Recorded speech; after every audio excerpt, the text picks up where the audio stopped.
This test really excites me. This comparison is not only about the Honda City and the Hyundai Verna.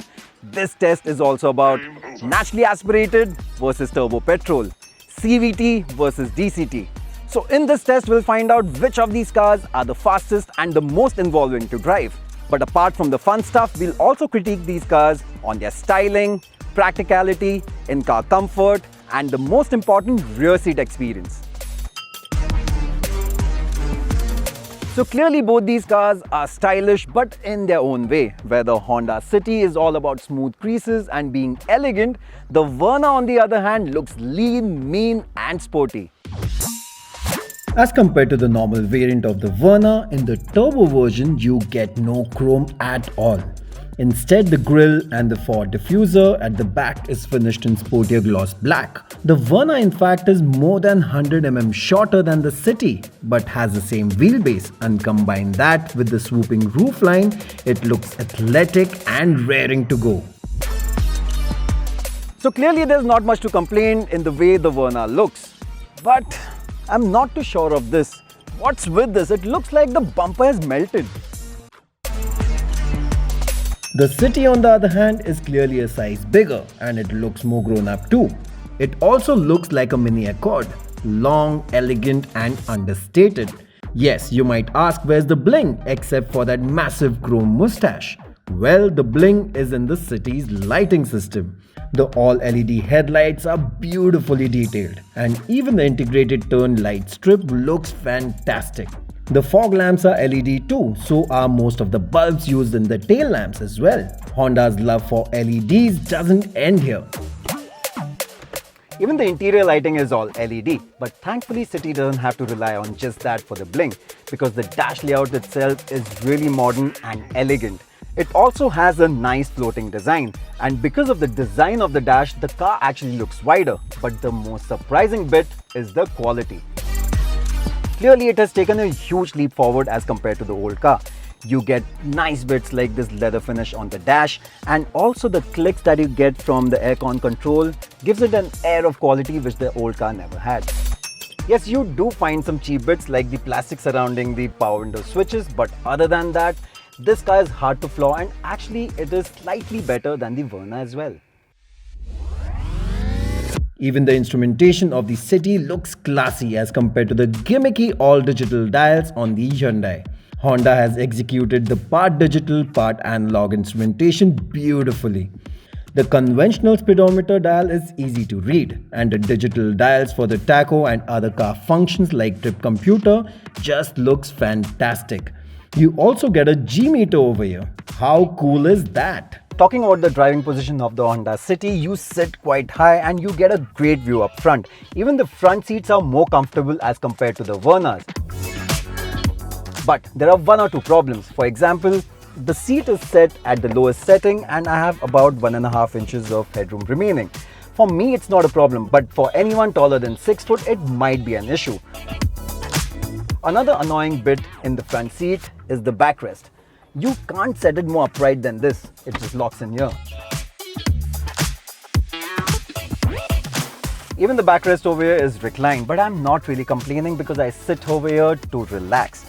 Other than that, you have loads and loads of knee room, there's enough headroom, and the light interior gives the cabin an airy experience. So I can sit here, stretch and relax.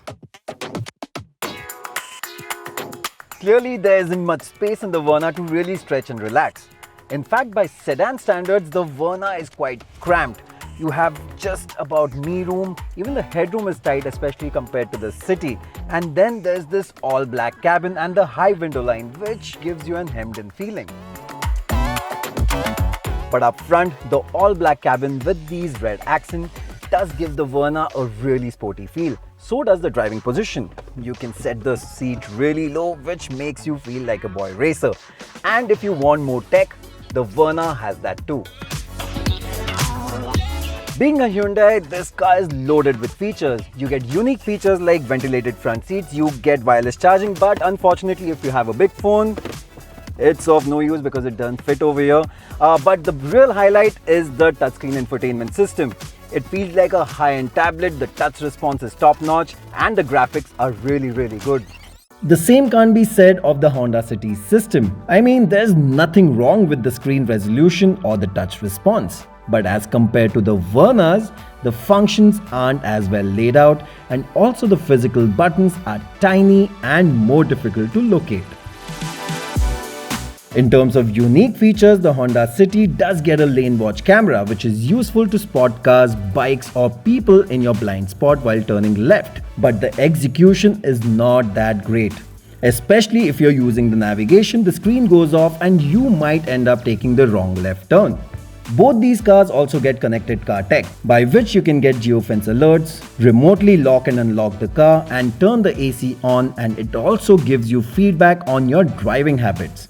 In addition to this, the City offers segments first Amazon Alexa connectivity. Essentially, through voice commands given to your Amazon Assistant, you can control a range of functions like check fuel levels, you can ask for your car's location, and you can also turn your car's AC on. On the practicality front, you get more storage spaces in the Honda City's cabin. Even its boot is larger and slightly more usable. We were able to fit all 3 of our suitcases and 2 soft bags with ease in both the cars. The difference being the Honda City had room for a lot more. Now coming to the question I'm really excited about. Turbo petrol with DCT versus naturally aspirated with CVT. So which car will come out on top? Starting with the City, in terms of everyday driving, this car feels just right. Now clearly the Honda City has the advantage in terms of displacement, and it shows at low speeds. As soon as you go on the throttle, the Honda City moves forward with a good punch, but it feels smooth as well. This smoothness is not only down to the engine's power delivery, but also because of the CVT automatic. Given any amount of throttle input, the acceleration remains jerk-free. But what surprised me the most is in the fact that in normal driving you don't experience a stretched effect that is typical of most CVT gearboxes. It actually mimics a torque converter transmission thanks to it having defined gear ratios as it is a step CVT. Even out on the highway where we're expecting this gearbox to struggle, it doesn't. As I said, like in the City, even out on the highway, this gearbox feels responsive, and combined with the engine's punch, this car feels at home while cruising, while driving in the city, or even while making a quick overtake.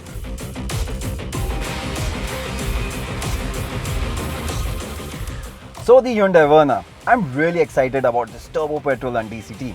But unfortunately, at low speeds, this engine and gearbox feels a bit lacking. For example, when I go off the brake and start moving lightly on the throttle, this car doesn't feel that quick. But as soon as you press a little harder, and about 2000 RPM, it suddenly lunges forward. So yes, driving it in the city, especially in stop-go traffic, is a bit jerky. It's not only the engine's turbo lag that is irritating in the city. For example, I'm doing 40 kilometers an hour, I'm in 4th gear, and when I want to do a quick overtake and I press on the throttle, the gearbox feels lethargic, where it takes a second before it downshifts and you move ahead swiftly.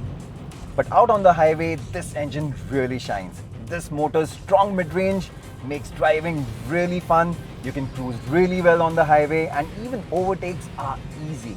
The slowness of the gearbox might also be down to Hyundai turning it down for longevity, which has been a problem of dual clutch transmissions in the past.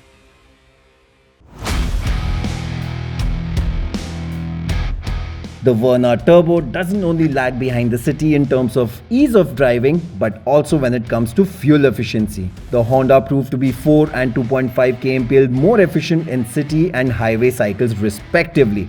Now that's a huge margin and could be a deal breaker in light of the fuel prices skyrocketing. So overall, in terms of everyday driving, surprisingly, it's the Honda City that turns out to be the better package. But where the Verna is clearly better than the City is in terms of engine refinement. Be it at low speeds or even when you rev this engine out, this 3-cylinder motor feels composed and makes for a really relaxing drive. The Honda City's engine, on the other hand, yes, it doesn't feel that loud, say at low speeds, but as soon as you go about 3000 RPM, the engine sounds actually gets quite intrusive. Just like the engine, even the Verna's cabin insulation is top-notch. There's hardly any wind noise, tire noise coming inside the cabin, and it's a soothing place to be. The same can't be said about the ride quality though. It is a bit on the stiffer side, which is not a problem if you're going over smooth roads or slightly rutted roads, but anything more, you do feel some jolts inside the cabin. Even out on the highway, the ride is a bit up and down and it never feels quite settled.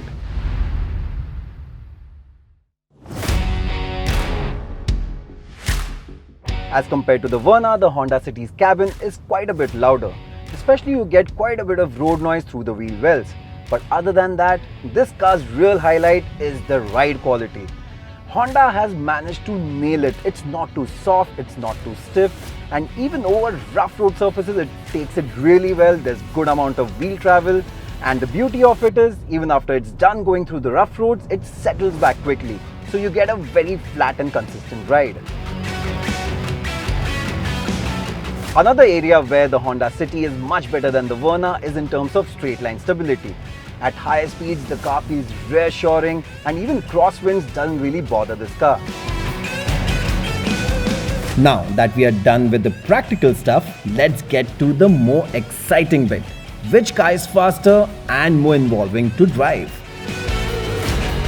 I was expecting the Honda City to be much slower than the Hyundai Verna. It is slower, but not by much. It's just 0.7 seconds slower. And considering that the Honda City was tested in damp conditions, the gap will be even smaller.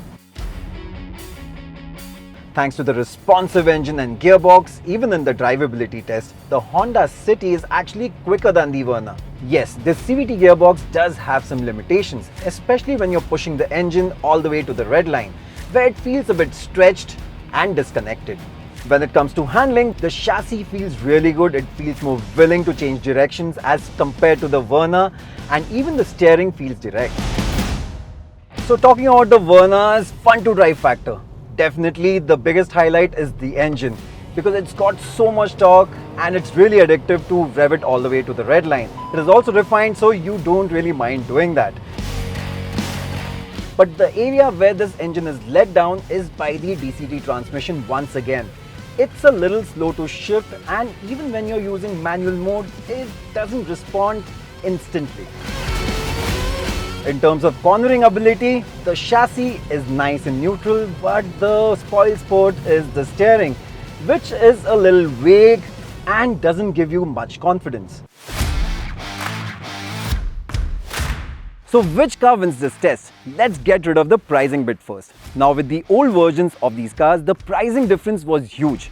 But now with these cars, the pricing difference isn't much and is not going to be a determining factor in the result of this test. The Hyundai Verna is better than the Honda City when it comes to cabin insulation. It offers you more features, and the touchscreen infotainment system feels more modern.